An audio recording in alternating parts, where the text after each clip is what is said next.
recently when she mentioned that we should be inviting African governments into this conversation. We totally are in sync with that. Actually, for this year's Africa Between Conference, we planned a full roundtable with African regulators. We sent invitations to regulators from several countries, from financial institutions, ministers of finance, ministers of energy, because we believe it was important for us to engage them about the opportunities that avail in the Bitcoin ecosystem for the continent. Interestingly, that roundtable was supposed to take place this afternoon with some of the key leaders in the industry from the African continent.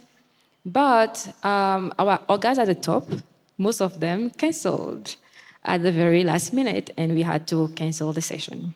So we are trying, we are making efforts, and maybe one day they will listen to us. But as an activist, I always believe that change comes from the bottom, not from the top.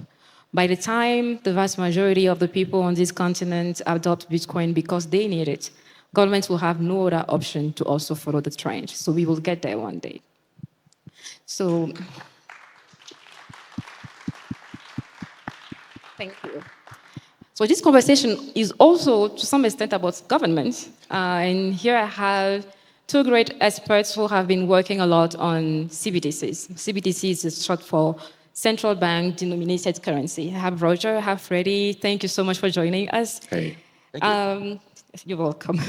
So the first question that I'm going to ask is going to help us define CBDCs, because I want people to understand what CBDCs are. And I'm going to address the question to Freddie here. For anyone who is unfamiliar with the term, what is CBDCs? Can you tell us more about it? Thanks, Frida.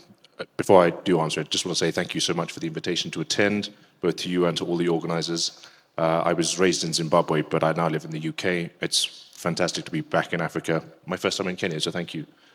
That's great. Very much appreciated. So the clue is in the name. A central bank digital currency is supposed to be a digital replication of one of the two types of money that currently exists within our system. Most people are unaware that most of the money we use, whether that's digital or physical, at the moment is either a liability of a commercial bank like Standard Chartered, or it's the liability of a central bank, which we often see in the form of a banknote. Now, the fantastic thing about a banknote is that I can pass it to you peer-to-peer without a third party. And a lot of the central banks and governments who are pushing the idea of CBDCs suggest that it will be just the same as a paper banknote, but just in digital form. That, as we're going to explore during the conversation, is very much not the case. And I think an additional point I'd make as part of the answer is something that we should keep in mind while we're going through these different questions. We live in a world where freedom and control are in extreme opposition at the moment. There is potential with the transmission of money into a purely digital form for all our transactions to be monitored, all of our transactions to be controlled, all of our transactions to be censored. There's an Aldous Huxley quote that I like to return to a lot of the time, which is that we can only achieve our full human potential if we are free, and freedom is therefore supremely important. And that's something I very much believe in as well. And if that's true, then that means that CBDCs are supremely dangerous. That's talking about freedom. How do you think that fundamental transactional freedom is to other types of freedom we have out there?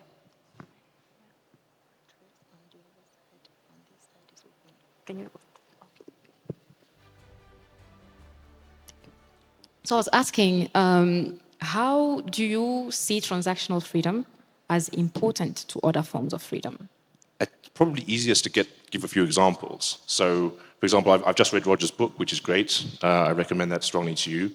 One example of that, how important transactional freedom is to all other freedoms, partly because it's invisible. You often think of freedom in terms of freedom of speech, freedom of association, freedom to go and exercise your vote at the ballot box. If you're able to control how someone spends their money, then it's a very easy way for you to shortcut control over that person. And the more complete your control over a person's spending choices, the more complete is your control over that individual. And the example that I would pluck from Roger's book is in terms of traveling in Hong Kong to attend different protests. it was possible for the government to track exactly when, where, and how people were using the metro to travel. Again, according to the story, it was possible for people to circumvent that by, for example, leaving coins or tickets in machines or swapping their cards so that the government wasn't able to track them. But I think that's quite a powerful example of a government that didn't want people to protest, that didn't want people to travel, being able to track exactly where those people were. And then, if the government has the power, following the receipt of that information, to freeze your means of exchange, then immediately you have to ask the question, am I going to go to this protest if it means that I then can't buy food for my family? Likely no. Thank you, Freddie. 2 years ago when we started ABC, it was in Ghana, and we did approach Ghanaian officials about the event, if they were interested in being there, because we thought it would be a good opportunity for them to also learn about the space. And the answer we got from the central bank, they were like, yeah, that's very exciting. In fact, we want to come and talk about the ECD. We want people to embrace the ECD. We are working on it and it's going to be big. And we're like, I don't think that's what we do there. But you're welcome to come to the space and learn. And they did come both years, which was great. But it's going to lead to my next question, which I'm going to pass to Roger, who has written extensively on central bank digital currencies, especially in China. What do you think is driving the very high interest governments are now having in creating their own cryptocurrency? We've seen Nigeria develop the e-Naira, other governments in other parts of the world are doing the same. And for the average citizen that doesn't understand how Bitcoin works, they may think that their government's currency, centralized e-currency, equates Bitcoin. But what is the driving force for that? Yeah, I mean, I think you brought a perfect example of how, like, as an activist, you're bottoms up, and this is all top down. So the Bank of International Settlements, which is the central bank for central banks, is driving a lot of this conversation right now. China, through Project M-Bridge, which is kind of this international cross-border CBDC pilot, is trying to drive these standards forward. And the reality is that governments are actually coming at it from a place of fear. Because of Bitcoin, and to a certain extent, stablecoins and Libra and things like that were proposed, governments felt like they were behind the ball. So China, for example, even though it was one of the first governments to research a central bank digital currency, it specifically cited Bitcoin and other cryptocurrencies, as well as Libra and other what they consider private monies, as reasons to accelerate that research.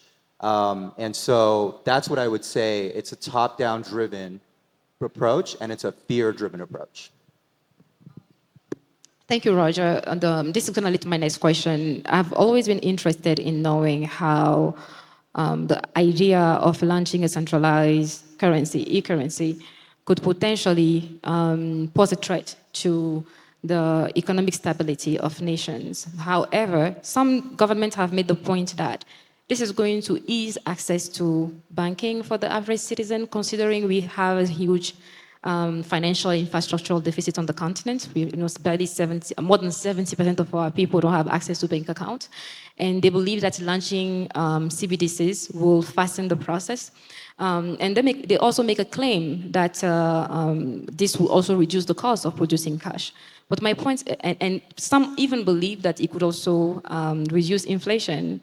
There was hopes at some point when the e-Naira was being launched that it was going to stabilize the Naira. But can you tell us if CBDCs have any power to prevent inflation? Just like Bitcoin is deflationary, can CBDCs also be deflationary? Well, directly no, because like the CBDC is just a representation of the underlying unit or the currency. Yeah. So I mean, in terms of like the proposed benefits, I mean that's the things that you identified are very legitimate problems. The fact that there are people who want to be banked, who are not banked, the fact that there's financial services infrastructure and a deficit across. But my personal conviction is that the solution is not a top-down driven, central bank digital currency solution that's being fit to this problem. I'll give you all one quick anecdote and then we can kind of run on. Actually, the head of China's digital currency project, the initiator, was just arrested for corruption just a little while ago, and he was responsible for selecting all the vendors. So I'm just saying, I respect these very legitimate problems. I don't think the solution is where we want it to be. Well, thank you, Roger. But do you think there is any lesson we can learn from China's experience when it comes to CBDC? No, there's lots, but if I want to keep it to two, I mean, I think there's, first, there's kind of like that CBDCs themselves, like structurally, have problems that governments aren't really effective at actually really pushing and promoting them. It basically makes a central bank a tech company. It's a very, very different model. So in China and in Nigeria, you see a lot of the struggle is that not that many people are using it. Now, I think what's cause for concern is that if people don't use a product, normally if you're a private company, you can't really do anything about that, just build a better product. But if you're a government, what you will do, and some governments have done, is they will use force until, and I think we've seen that more in Nigeria, for example, and other places, until that solution is adopted. So I would say there's two lessons there, if I were to sum it up. One is that, CBDCs have structural properties that make them very unlikely to get traction in many ways. But there is still significant, or should still be significant concern, because even if CBDCs fail, they will bring more government repression. Thank you, Roger. Freddie, you lead the advocacy work at the Bitcoin Policy Institute in the UK, and you have been doing a lot of advocacy around promoting Bitcoin. In many European countries as well, there is a driving force behind government adopting CBDCs. I would like to know what has been the response so far in terms of European government's approach to Bitcoin. Do you believe they are progressive? And do you think there is hope that we may get to a point where they understand the role Bitcoin is playing in advancing financial inclusion globally? Well, I'm a hopeful person, so I answer yes to that. There is always hope. Maybe starting on the financial inclusion point and why that may not be the panacea for CBDCs that a lot of governments think it is. In Europe as well, much as in many other countries, including on the African continent, you often hear, it'll bank the unbanked. The two biggest reasons why people are unbanked is, firstly, they can't pass KYC because they don't have ID or they don't have a fixed address. And secondly, they don't trust the government. So neither of those two reasons are solved by the production of a CBDC. Almost every CBDC project that we've seen around the world requires some level of KYC passing. Even the e-Naira is a great example. The e-Naira gives you tiered access depending on how much data you're willing to give. So if you only give your phone number, you get a small amount of functionality in your wallet. You can only spend a small amount of e-Naira. Essentially, most of the projects that we've seen around the world are replicating that structure. Certainly the one that the Bank of England is looking at does exactly the same thing. It treats your personal data as a commodity, and the more of your personal data you're willing to surrender, the more functionality you'll get. But again, looping back to a point that I think you just made, Roger, if these things are not useful, people aren't voluntarily going to use them. And we're already seeing that certainly in the UK and increasingly in Europe as well, which I think is a good thing. I'm not a fan of CBDCs, if that wasn't already clear. There's a lot of pushback, certainly politically in the UK. The House of Lords did a really thorough report, which was quite good reading if you're a Bitcoiner. They said CBDCs are a solution in search of a problem. They don't seem to solve any problem that currently exists. And the fact of the matter is, most of the money that we already use is digital if we're not using physical cash. I used Tando and M-Pesa for the first time last night. I was blown away. I mean, I've not seen anything that good in Britain or in Europe. So, I mean, respect to the guys who put that together. And I think, frankly, if you drill down to the functionality of what is currently being built on Bitcoin and with other digital monies around it, the usability and the functionality of those products is way ahead of what we're seeing. And maybe 2 points to wrap up this answer. Roger, you mentioned that central banks would have to become tech companies. Firstly, no way a central bank is going to build something as good as Tando plus M-Pesa. Never. That's never going to happen.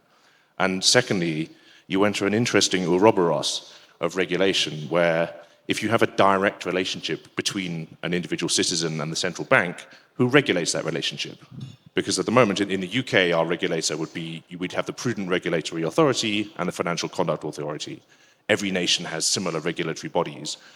And in some instances, the Bank of England is themselves a regulator.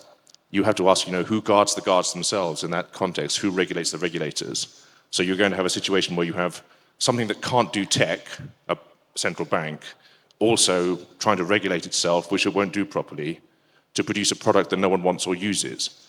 So, we just got to keep on making these points. Thank you, Fred.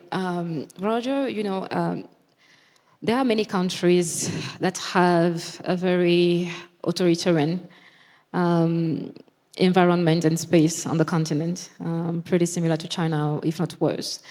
And we are seeing a rise of surveillance technology on the continent. Many more governments investing in spywares to be able to spy on citizens and even on facial recognition devices. And now the next goal is to scale that to financial surveillance because they want to know how money is moving, who is accessing money, and how much.